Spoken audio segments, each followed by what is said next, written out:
मैं साहबादा नौकर मैं साहबादा नौकर मैं साहबादा नौकर मैं साहबादा नौकर मैं साहबादा नौकर मैं साहबादा नौकर मैं साहबादा नौकर मैं साहबादा। यहाँ पर एक बहुत बड़ा अहम और मसला भी है, वो भी सुन लीजिए। बहुत से लोगों ने उसको हल करने की कोशिश की है लेकिन वो नाकाम रहे हैं। वो ये मसला है कि अहले सुन्नत की अज़ीमुश्शान किताबें मसलन सही बुखारी, सही मुस्लिम, इन रिवायतों में राफियों की, खारजियों की, नासबियों की रिवायतें क्यों मौजूद हैं।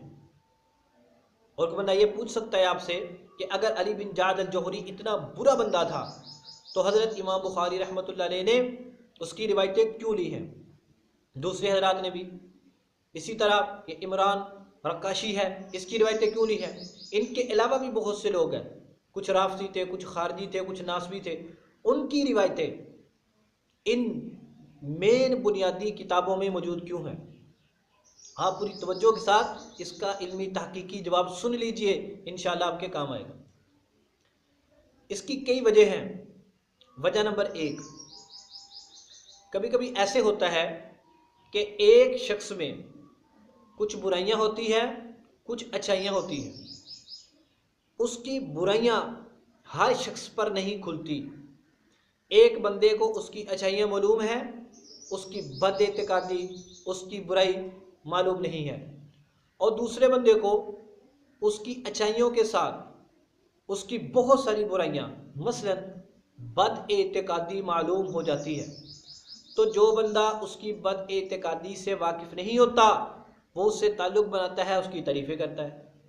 और जिस बंदे के सामने उसकी बदएतिकादी खुल जाती है और वो उसके गलत अकायद से वाकिफ़ हो जाता है, वो बंदा उससे किनारा कशी कर देता है, उसका दुश्मन बन जाता है। अली बिन जाद अल-जोहरी की हकीकत हज़रत इमाम अहमद बिन हम्बल के सामने खुल गई। उन्होंने ना तो इससे खुद रिवायत ली और ना ही अपने बेटे को इससे रिवायत लेने दी। क्यों? उनको पता चल गया कि ये शख्स सहाबा किराम का गुस्ताख है। हज़रत इमाम बुखारी रहमतुल्लाह अलैह पर इसकी हकीकत नहीं खुली, इसलिए उन्होंने इससे रिवायतें ले ली। यानी पहली बात यह हो गई कि जिस मुहद्दिस के सामने उसकी बुराई खुल गई उसने छोड़ दिया, और जिसके सामने उसकी बुराई नहीं खुली उसने रिवायत ले ली। इसकी आप आसान मिसाल समझ सकते हैं कि मिर्ज़ा ग़ुलाम कादियानी पहले पहल इस्लाम का तर्जुमान, इस्लाम का मुनाजिर बनकर सामने आया। बहुत इस्लाम के हक़ में तकरीरें करता था, किताबें लिखता था, तो बहुत सारे उलमा इसकी तारीफ़ें करते थे। फिर इसने आहिस्ता आहिस्ता बातिल दावे करना शुरू कर दिए। अब क्या हुआ, कुछ उलमा को इसके बातिल दावों का पता चल गया, उन्होंने इस पर फतवे लगाना शुरू कर दिए। इसके बातिल दावे करने के बाद भी कुछ लोगों को इसके बातिल दावों का नहीं पता चला। वो उलमा पहले हाल पर क्यास करते हुए इसकी तारीफ़ें करते रहे। यही तारीफ़ें करते करते उनका दुनिया से इंतकाल हो गया। अब मिर्ज़ाई हज़रात क्या करते हैं कि वो जो उनके इब्तदाई फतवाजात है उसको अवामुन्नास के सामने पेश करते हैं। कहते हैं देखो, अगर मिर्ज़ा कादियानी इतना बुरा आदमी था तो तुम्हारे फलां बुजुर्ग ने उसकी तारीफ़ क्यों की है। हालांकि मिर्ज़ाई यहाँ पर धोखा देते हैं। उन लोगों ने उसके पहले हालात को देखा था, उन लोगों पर उसके बातिल अकायद नहीं खुले थे, इसलिए उन्होंने तारीफ़ की है। और जिन लोगों ने उस पर कुफ्र का फतवा लगाया है इसलिए लगाया कि उन पर उसके बातिल अकायद खुल चुके थे। आज भी हम बहुत सारे लोगों को देखते हैं कि वो बुजुर्गों से अपनी किताबों पर तकरीरें लिखवा लेते हैं, किस तरह अपनी असल हकीकत को छुपा कर, और जिन लोगों के सामने उनकी हकीकत खुल जाती है वो उनको ठोकर मार के दूर भगा देते हैं। इस तरह यहाँ पर होता है। एक मुहद्दिस को उसकी बुराई मालूम है, उसने छोड़ दिया, दूसरे को नहीं मालूम है, वो रिवायतें ले लेता है। पहली बात यह है आदम इल्म, यानी मालूम नहीं होते उसके बुरे अकायद।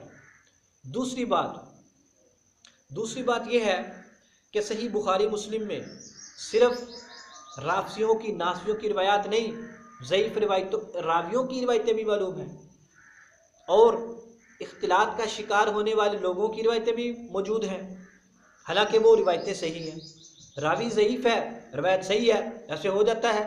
मसलन इन्नमल आमालु बिन्नियात रिवायत है, बिल्कुल सही है, इसके बहुत सारे तुर्क हैं और बाद तुर्क इसके ज़ईफ़ हैं। ऐसा हो सकता है कि एक सनद ज़ईफ़ हो लेकिन हदीस का मतन सही होता है, क्यों कि वो दूसरी सही सनद से मरवी होता है। सही बुखारी मुस्लिम में बद एतकाद लोगों की रिवायतें, ज़ईफ़ लोगों की रिवायतें और इख्तिलात का शिकार होने वाले लोगों की रिवायतें। इसका जवाब सुनिए ये क्यों है। हज़रत इमाम मुस्लिम रहमतुल्लाह अलैह से एक बहुत बड़े मुहद्दिस ने पूछा कि आप कहते हैं कि मेरी किताब की तमाम रिवायतें सही हैं और आपने इसमें बहुत सारे ज़ईफ़ लोगों से भी रिवायतें ली हैं। हज़रत इमाम मुस्लिम रहमतुल्लाह अलैह ने बड़ा ज़बरदस्त उसूली जवाब दिया। उन्होंने फरमाया कि मेरे पास एक रिवायत होती है सिका रावियों से, लेकिन उसकी सनद लंबी होती है, उसमें बहुत सारे वास्ते होते हैं, और यही सही रिवायत मुझे एक मुख्तसर सनद से भी मिल जाती है। तो मैं क्या करता हूँ, तो मैं इस तरह करता हूँ कि मुख्तसर सनद को लिख देता हूँ उसके आली होने की वजह से, और दूसरी सही सनद को नहीं लिखता अगर उसके तमाम रावी सिका होते हैं। तो जो इन मुहद्दिसीन के पास रिवायतें थी वो सिर्फ इन लोगों से नहीं थी, बल्कि वही रिवायतें दूसरे सिका रावियों से भी थी।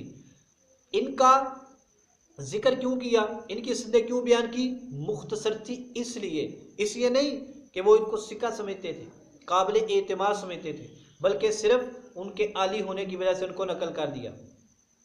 हमारे दोस्त अली बिन जाद को देखते हैं कि 20 रावी का रावी है, वो अंधाधुंध इसकी तौसीक बयान करनी शुरू कर देते हैं, हालांकि इन अल्लाह के बंदों को ये नहीं पता कि कई किताबों में मौजूद है 20 रकत तरावी की रिवायत बगैर अली बिन जाद अल जोहरी के। तो हमें क्या ज़रूरत है। तो खुलासा ये है कि अली बिन जाद अल जोहरी की ये बात बिल्कुल मरदूद है। हज़रत सैयदना अमीर मुआविया रज़ी अल्लाह तआला अन्हु खालिस मुसलमान मोमिन थे।